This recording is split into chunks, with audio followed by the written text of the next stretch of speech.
Olá amigos, bem-vindos de volta ao canal. Hoje eu trago para vocês aqui mais um review de caneta tinteiro, tá? Hoje a gente vai falar da Faber-Castell Loom. Enfim, eu já tenho essa caneta há algum tempo, eu tenho a impressão que eles atualizaram a caixinha deles que eles entregam. Hoje em dia eu não tenho certeza se é essa aqui que vocês vão receber ou se é outra que na verdade é muito parecida com essa. Mas a caixinha que eu tenho aqui, ela tem essa textura, vem escrito aqui Faber-Castell desde 1761. É uma empresa antiga, né? E aqui o logo da empresa, eu acho que essa é uma boa oportunidade de ver o logo da Faber-Castell, que são esses dois cavaleiros lutando numa justa, né? Essa caixinha aqui ela é interessante, ela tem aqui essa coisinha pra gente puxar aqui, uma alcinha pra gente puxar, e do outro lado ela é fechada. De maneira que a gente puxa aqui nessa alcinha e ela já revela pra gente a caneta. E aqui está a caneta em questão, Faber-Castell 1. Bom, aqui para vocês os detalhes da caneta, começando aqui pelo topo. Aqui no topo é uma tampa de plástico, tá? E essa tampa ela é bem cromada. Ela vem aqui com o logo da Faber-Castell, né? Que são os mesmos dois guerreiros fazendo a justa, né? E ela segue aqui do lado. Vocês veem que ela tem um perfil meio de barril, que ela começa aqui, aumenta o diâmetro e depois diminui, né? E aqui do lado ele exibe aquela mesma coisa que está escrito na caixa, Faber-Castell, desde 1761, os dois cavaleiros lutando. O clipe é um clipe de plástico, tá? Se eu tiver... Essa caneta aqui é fantástica, mas se eu tiver uma crítica a ela, seria esse clipe. É um clipe funcional, ele é bem molinho, mas ele funciona bem, ele é bem bonito, cromado. Aqui talvez não esteja tão limpo assim, mas ele é um cromado bem bonito. E aqui no final da tampa tem uma linha cromada aqui que dá um charme bem legal. Tirando isso, é esse corpo reto, né, num metal aqui com algum tipo de revestimento que eu não sei certo qual é.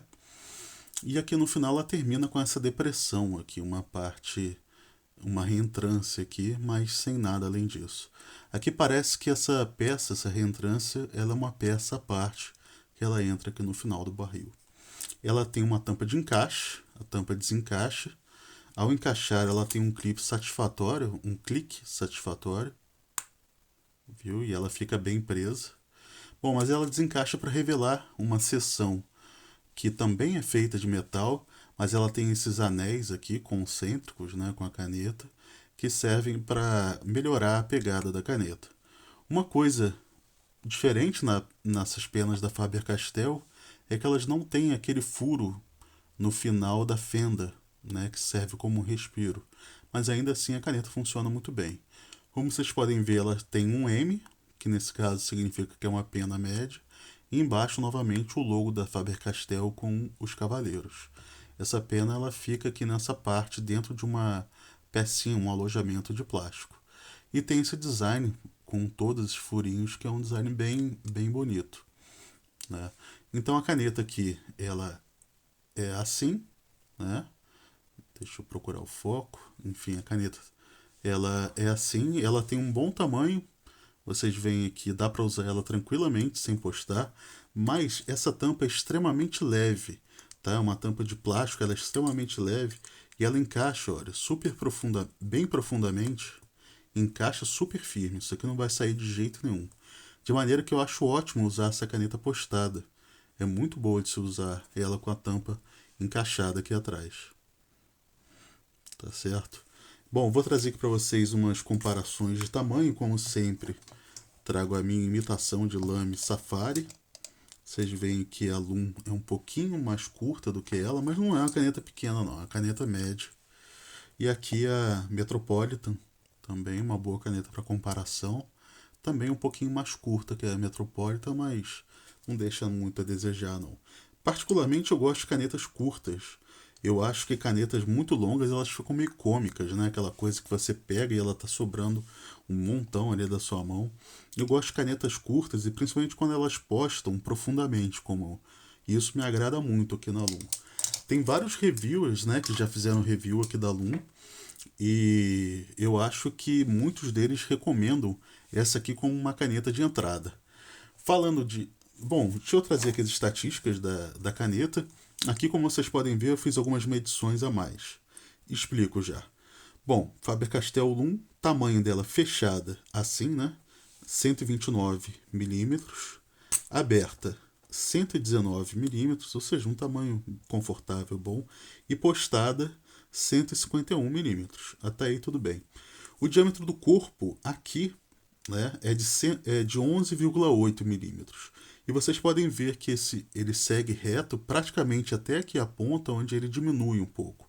Então esse diâmetro da seção aqui que eu medi é bem aqui na pontinha, né, bem aqui onde ele é menor. Mas a verdade é que a gente vai pegar aqui num diâmetro intermediário que é muito mais próximo desse diâmetro do corpo aqui de 11,8. Então é uma caneta bem confortável. E a tampa, né, no caso você querer colocar essa caneta num estojo, na verdade a parte mais larga dela seria a tampa, e ignorando o clipe, o diâmetro da tampa, onde ele é maior aqui, é de 15,7 centímetros. Então, dependendo, é um diâmetro grande, né, relativamente grande. Dependendo do estojo que você for usar, isso pode ser uma limitação. Por isso eu fiz essa medida. E o peso dela, essa caneta tem uma característica muito interessante. Ela tem um peso significativo, mas definitivamente não é uma caneta que eu considero pesada. É uma caneta que ela está saindo, digamos assim, do peso médio, né? Com 32,7 gramas, ela é pesadinha, com certeza. O corpo dela pesa 25,8 e, como eu disse, a tampa muito leve pesa apenas 6,9. Mas ela tem um detalhe a mais que deixa o peso dela muito agradável, que é o seguinte: essa parte aqui da seção, né? Deixa eu abrir aqui a caneta. Como vocês podem ver, a caneta de cartucho e conversor. Ela geralmente não acompanha o conversor, né? Então esse aqui é um conversor padrão internacional que eu adicionei por conta própria.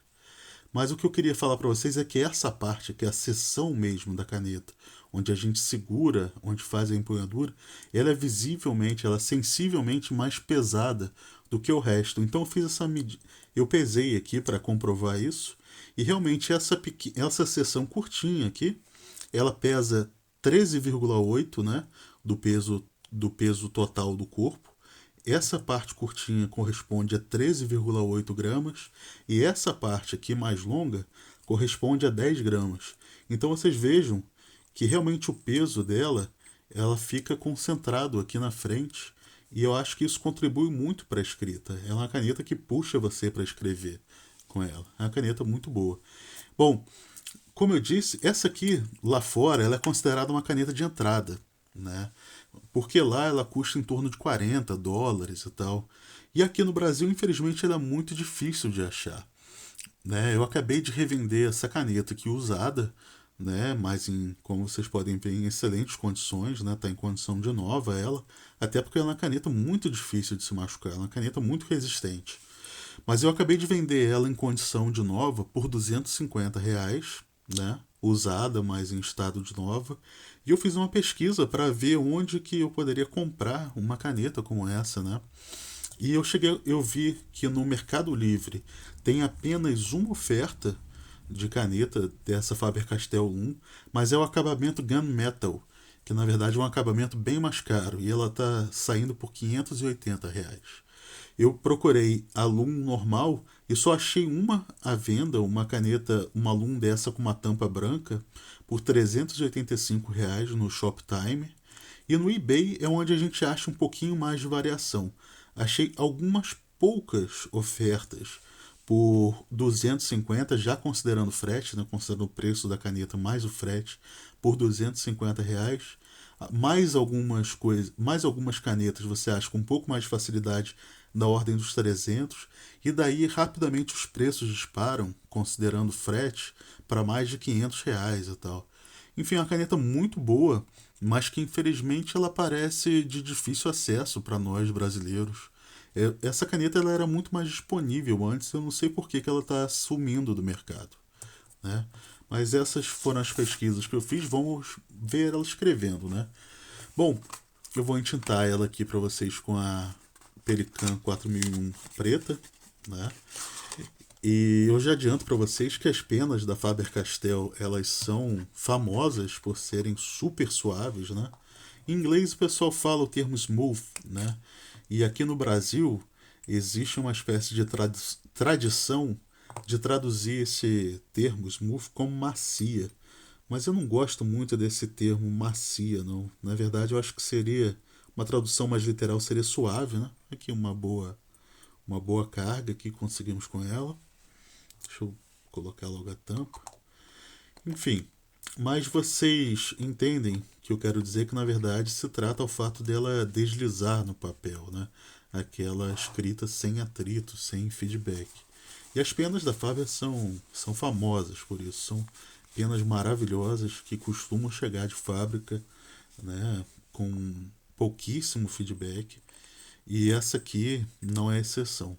Como eu disse, eu gosto de usar ela postada e vou trazer aqui o Rodia para a gente escrever. Então, como sempre, papel Rodia. Deixa eu virar um pouquinho ele aqui. Então, essa aqui é a Faber Castell Loom. Ela tem uma pena média.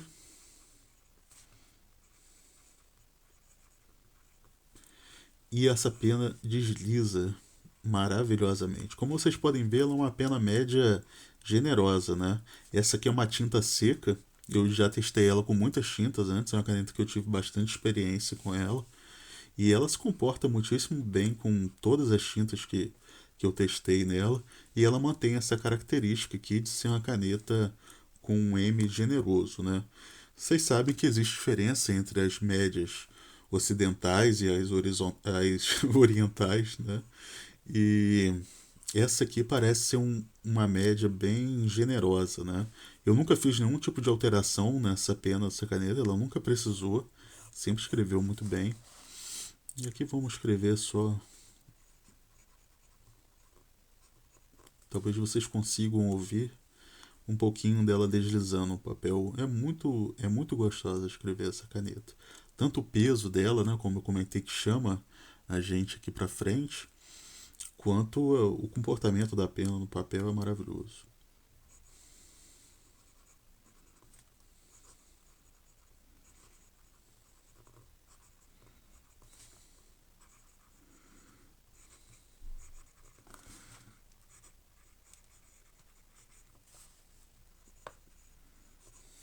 Bom, em termos de fluxo, né, ela é uma caneta que o fluxo dela não é, eu diria que é moderado. Esse papel aqui está secando muito rápido, né? E essa é uma tinta seca, mas vocês veem que ela borra muito pouco. Então ela faz um traço bem generoso, mas sem colocar tanta tinta assim no papel, né? É um fluxo bem moderado. Essa aqui é uma tinta seca, então com outra tinta mais normal vocês veriam um pouco mais de mancha aqui. Mas mesmo assim, mesmo ela sendo relativamente seca, a escrita dela é muito agradável. Quando você usa daquelas tintas bem molhadas, às vezes é até difícil de controlar no papel, de tanto que ela desliza. Bom, então já falei aqui para vocês os principais pontos, né? Como eu disse, sistema de abastecimento cartucho conversor, uma ótima caneta de entrada, uma caneta com uma distribuição de peso muito boa, excelente para postar. Ela fica um pouco dentro da. Tipo assim, um peso um pouco acima da média, né? Ela é um pouco mais pesadinha, mas ela é longe de ser desconfortável. Como o peso fica bastante concentrado ali mais para frente, ela é muito agradável. Então, um corpo todo de metal, uma tampa bem leve de plástico resistente, uma excelente caneta de entrada se a gente conseguir encontrar ela aqui no Brasil. Então é isso, pessoal. Eu vou ficando por aqui. Por favor, deixem aí o like, né? Se inscrevam no canal. Se quiserem, comentem aí o que vocês acharam do review. Eu também aceito sugestões, tá certo? Eu agradeço as sugestões que vocês fazem. Qualquer coisa que vocês quiserem ver aqui no review que eu não esteja mostrando, por favor, falem aí que eu passo a agregar nos reviews seguintes, né? Então é isso, pessoal. Fico por aqui. Até o próximo vídeo. Um abraço.